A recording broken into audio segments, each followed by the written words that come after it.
par rapport à ce que nous vivons dans notre pays, il n'y a pas autre mot pour qualifier ce que nous vivons.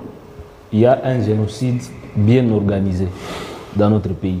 Et cela a commencé depuis... Bien organisé par les Congolais ou plaît, par...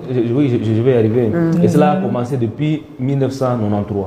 Parce qu'il faut limiter dans l'espace les crimes que nous avons connus dans notre pays. Il y a le crime qui part de 1993 en 2003, couvert par les rapports mapping.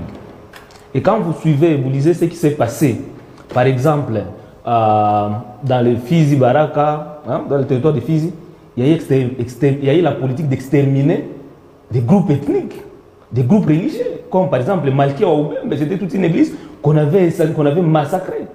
Et les éléments qui permettent de qualifier d'un crime de génocide, c'est quand on vise un groupe ethnique, un groupe religieux.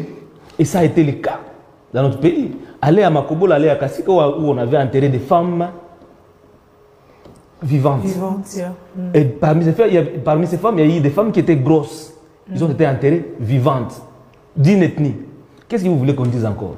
Et le rapport a été retracé. Et les acteurs de ces crimes-là sont cités.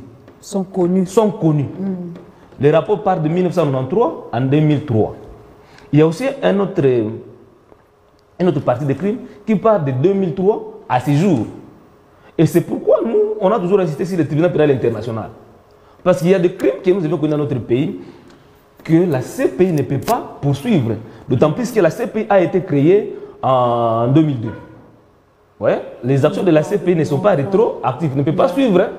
Mais le tribunal pénal international peut suivre tous ces crimes-là, de 1993 en 2003. Donc, et le tribunal pénal international, cela revient, n'est-ce pas, au gouvernement congolais de demander à ce que le Conseil de sécurité des Nations Unies puisse établir ce tribunal-là pour la RDC. Et il y a des cas aujourd'hui dans le monde, à Kosovo, après la guerre civile à Kosovo, il y a eu le tribunal pénal international pour la Kosovo et a produit des effets. Et cela a facilité de consolider la paix au Kosovo. Au Rwanda, en 1994, où on parle de 600 000 à 800 000 morts.